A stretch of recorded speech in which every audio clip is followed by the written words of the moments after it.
What's up? Hello, everyone. Welcome into Fantasy Filmball, the show where we turn movies into sports and sports into something we don't talk about here. My name's Matt. My name is Dyl, and today we are talking about the Actor Awards. We're going to have our predictions for the newest named show. I'm sure over the course of this, we're going to call it SAG. Technically, I guess they're not SAG anymore, but they'll forever be SAG in our hearts. Yeah, I refuse to call it the Actor Awards. I think that's the dumbest fucking name I've ever heard. Yeah, you can call your statue the actor, but oh, who won Best Actor at the Actor Awards? Bullshit. Stop trying to be something you're SAG.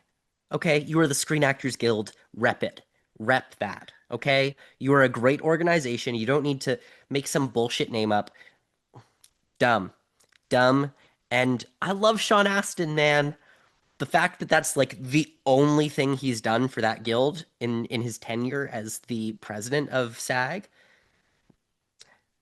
Sean Astin, man, you can do a lot more than naming your awards some dumbass name. So I'm gonna keep calling it SAG. You can call it the do whatever you want. I refuse to call it the Actor Awards.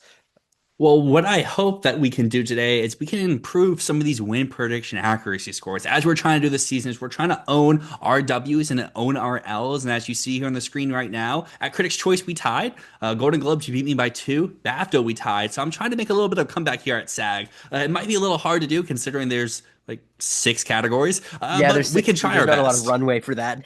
We can try our best. We'll try. I mean, I'll try to beat you.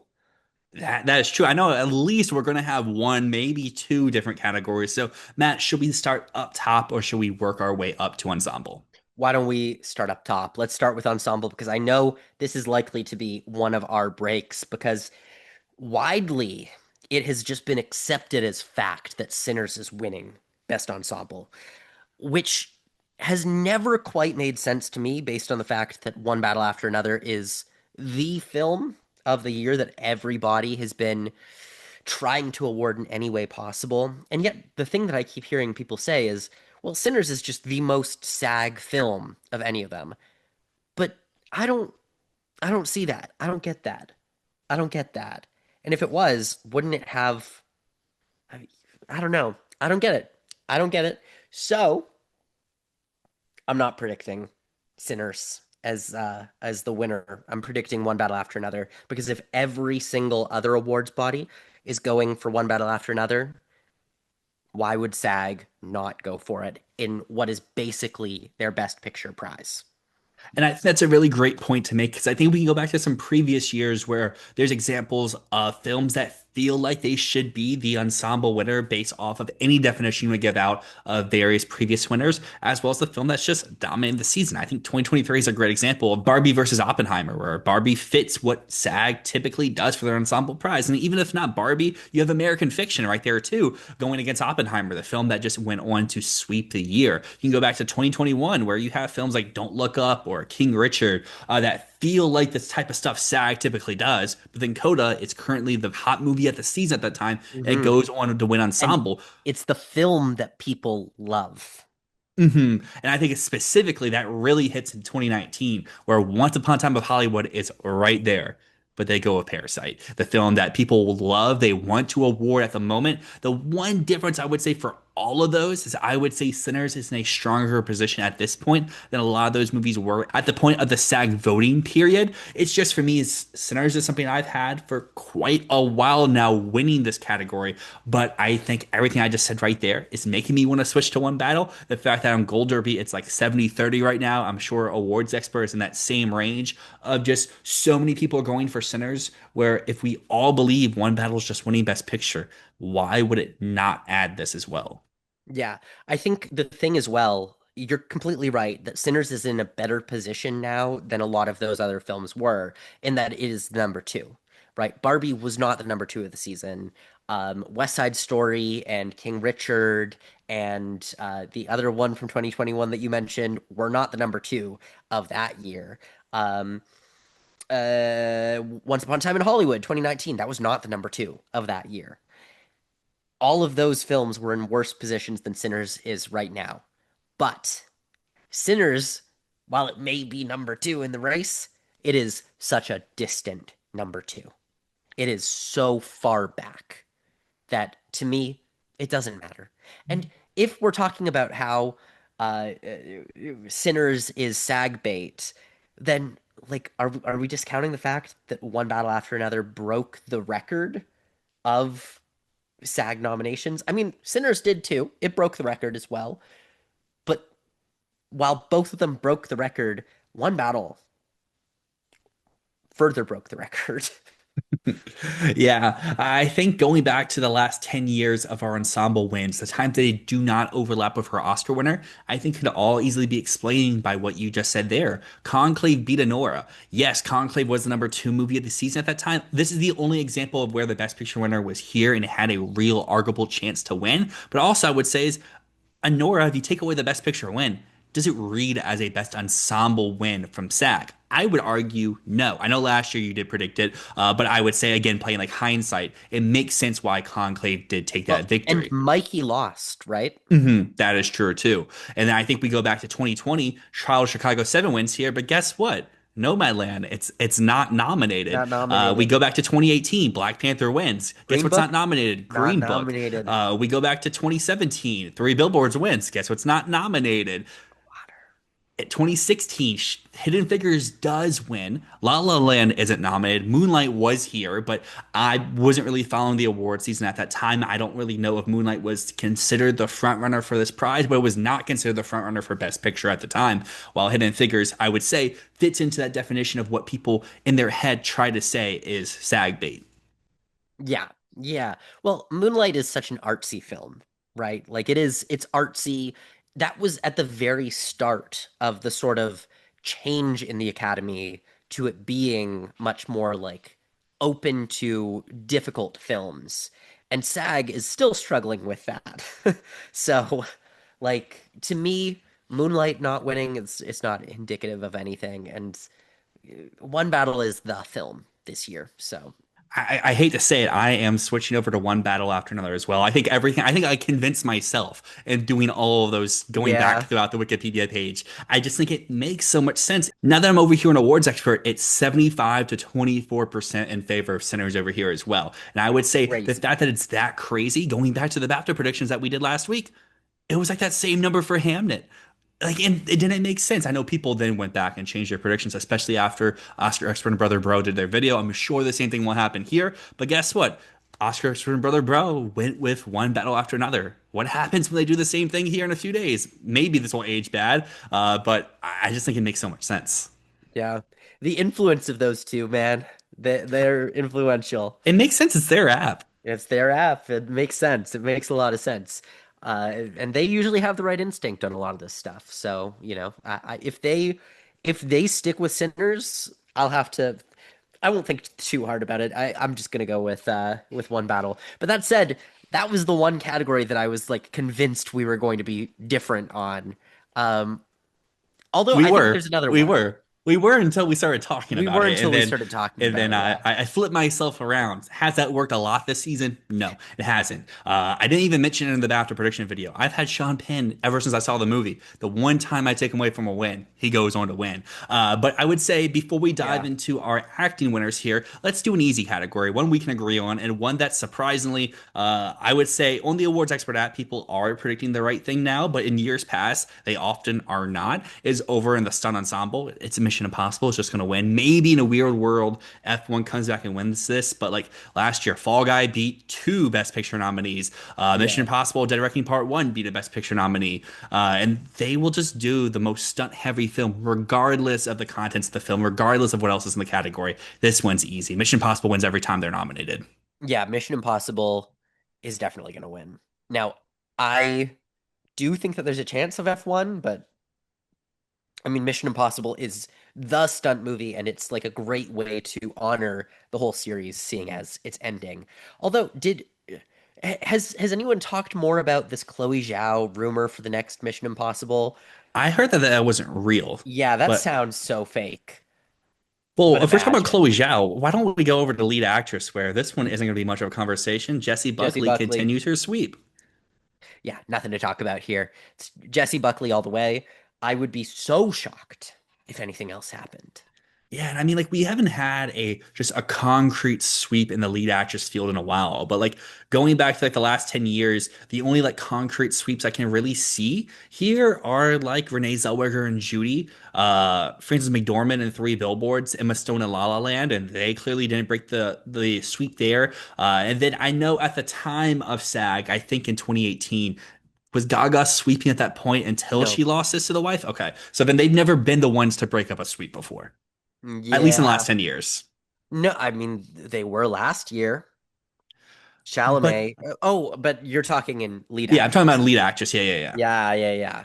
I don't know. I think it would just be silly to predict anything other than Jessie Buckley. Like, what does Rose Byrne have? Indie Spirit? Like, and I, there's no alternative to Rose Byrne as number two.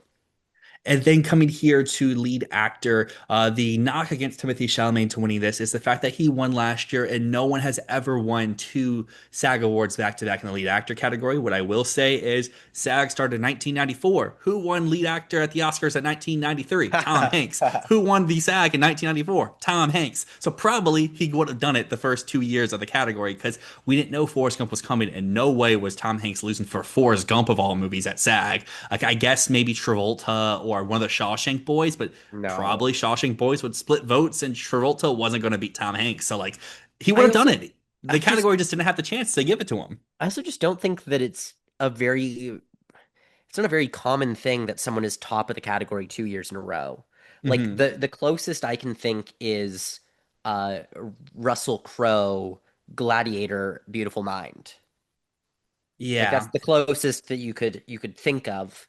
Um, did Denzel have That is 2 years? interesting to go. Looking here, Crow lost the SAG for Gladiator, but he lost it to Del Toro, who was in supporting at the Oscars, who did win the Yeah. Oscar. So again, you could have said maybe Crow would have won two in a row if Del Toro was in the right Yeah, because category here at Crow SAG. did win for Beautiful Mind, right? He did, yes. Yeah, yeah, yeah, yeah, yeah. Because that was a sweep that was disrupted at the Oscars by Denzel. Okay, interesting. Yeah, I think that also Russell Crowe for Gladiator is a weird Oscar win. Very weird Oscar win. I don't think voting bodies think about like, oh, well, we gave it to them last year. They're too big to think like that. And while I don't think that Marty Supreme and Timothy is like an undeniable winner, I do think Michael B. Jordan has a real shot of upsetting him here. I just have no reason to not predict him. So, he's taken a lot of important things so far, missed the BAFTA, but I just feel like SAG is going to go for him. That said, if Sinners wins one prize, in my opinion, it's this one. For me, I'm kind of on the opposite side of you. I do have Timmy winning, but I can't see Jordan winning without ensemble. I know Conclave won ensemble last year without any acting wins, but in my mind, it's just hard for me to imagine the acting win that isn't number one, and you can argue maybe even number two in the category at the moment, winning without the ensemble coming along with it. And at that point, if Jordan wins, I would expect someone over in supporting actress to win. If they're both winning, then why wouldn't it win ensemble? No, no, That's no, probably not but the right way to think about it, but that's how my brain is moving. like the opposite thing could be said, which is one battle winning ensemble makes sense when you also think it's likely to win two supporting prizes. That is true. That is true. And I guess with that, which supporting category do you want to go to first? Supporting actress or Well, supporting actor? let's go supporting actress. You just mentioned it, and I think we're probably going to be agreement in this one. Tiana Taylor, throwing that out. Yep. Absolutely for me. I'm with you too. I said this on our Discord server earlier, which if you want to join, the link is down in the description. But I am going with my ensemble winner here. I just think that will be the tiebreaker in this category. And like I said, I switched over to one battle after another. So therefore, Tiana Taylor would come along with that. But like I said before, if Woomney wins in supporting actress, and if Michael B. Jordan does win in lead actor, then I kind of think it has to take ensemble at that point. But just looking back here in the past, SAG supporting actress is a great thing to win. Emily Blunt is the last time where it didn't overlap for A Quiet Place, and the Oscar winner was not here. And before that, uh, where is the deviance? Is it? Patricia Arquette for Boyhood. Patricia So, Arquette won. oh, she won. So then I'm back at 2010 now, and everyone here I think went on to win the Oscar. Wait. Let me look at this because now I'm curious. Because Uh, Vikander won for Danish Girl. Uh, Melissa Leo for The yeah. Fighter. Wow, Monique for damn. Precious. That's 2009. Kate Winslet won in '08, but she won in lead.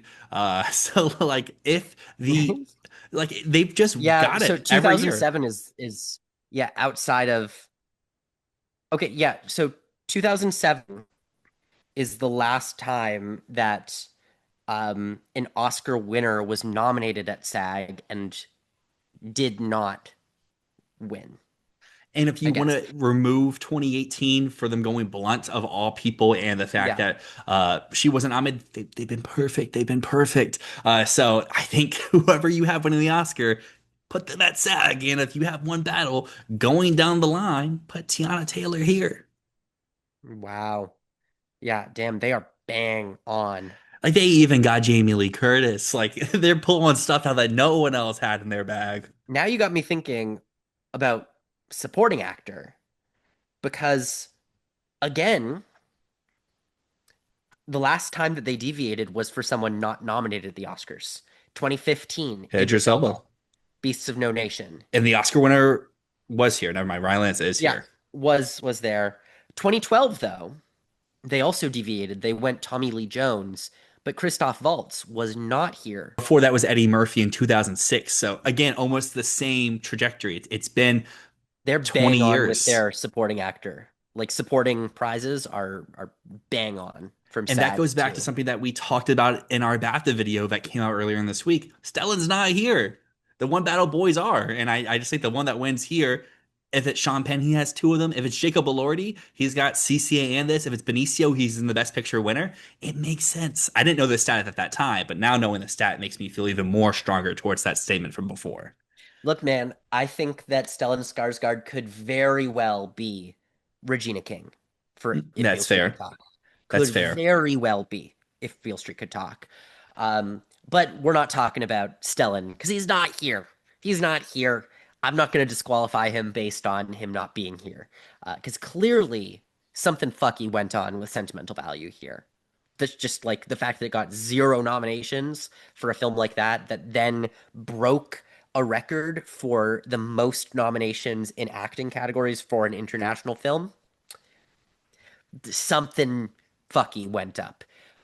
Anyways, I'm going to have some fun with this, and I am going to predict all four of our major precursors going for different acting winners. That means Critics' Choice, Jacob Elordi, Golden Globe, Stellan Skarsgård, BAFTA, Sean Penn, and here, SAG, I'm going Benicio del Toro, baby. Four Nice. different winners. That's fun. That's fun. And that also keeps my dreams of a vote split alive going into the Oscars. That is a great thing. I'm in two minds with that. I've said numerous times on this channel, my dream is an acting category having four separate winners in the lead up to the Oscars. But I do want Sean Penn to win. And Sean Penn winning this would mean he wins the Oscar. Yes, I do kind of agree that if Sean Penn wins here, then it shows that clearly the industry has decided who of the One Battle Boys is more likely to win. But I think back to yeah, I mean a lot of it's been a very long time since we've had a truly detestable character winning. Yeah, I think back to the years like 2007 to 2009 was the golden era of villains winning. Christoph Waltz, Inglorious Bastards, Heath Ledger, The Dark Knight, and Javier Bardem, No Country for Old Men. But since then, all of the bad guys that have won have had a bit of a redemption arc. Think Sam Rockwell, right? Like, yeah, he's a bad guy, but he goes through some changes in the film. Otherwise, most of the supporting winners have been like had some redeeming qualities to them. And Sean Penn, like, there's a reason why Django Unchained, Leonardo DiCaprio, did not get those nominations, did not get the win, and instead they went with Christoph Waltz, who is a much more palatable character versus a performance that everyone was like, "Oh my God, he transformed." I do struggle to see someone playing a character as irredeemable as Sean Penn winning. So that's my feeling as to why we might edge closer towards Benicio than to Sean Penn. Um, but I mean, hey, Sean Penn just won the BAFTA. Maybe I'm completely wrong about that. Well, we finished SAG, so why don't we predict PGA as well while we're here? And I would say about PGA is since they've become a thing, and let me count this 1, 2, 3, 4, 5, 6, 7, 8, 9, 10. 10 times in like 40 years, they have gotten this thing right. Or 10, oh, Uh, sorry, I should clarify that. 10 times in 40 years, they've gotten this thing wrong. The other like 30 some, they've gotten it right. yeah, they're a really good precursor. And look, man, do I even need to say it? It's on my fucking forehead. It's on my forehead. It's won everything. Why would it lose there? Why would it lose there? Some people might say because it wasn't a box office success. Cope. That is such a cope thing to say. Well, it maybe Sinners will win because it was a box office success. No one has been treating One Battle as a box office flop. That was our early season prediction. That was the reason why we had it out for so long is, oh, it's going to flop and people are going to be upset at it and people are going to pin it losing a bunch of money. No, people love the film so much that they're not discussing it as Babylon. They're not discussing it as one of these immense failures. People are looking at it as a triumph in every way, even though it broke Warner Brothers' streak of box office successes. Um, that's not what anyone writes about it. That's not what anyone talks about. It's going to win PGA.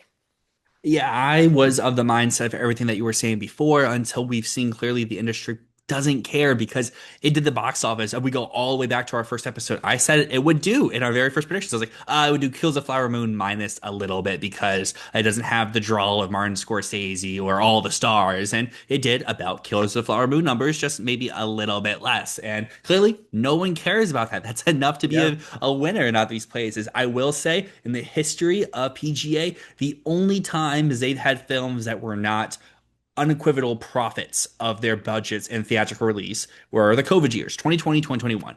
Coda, streaming film.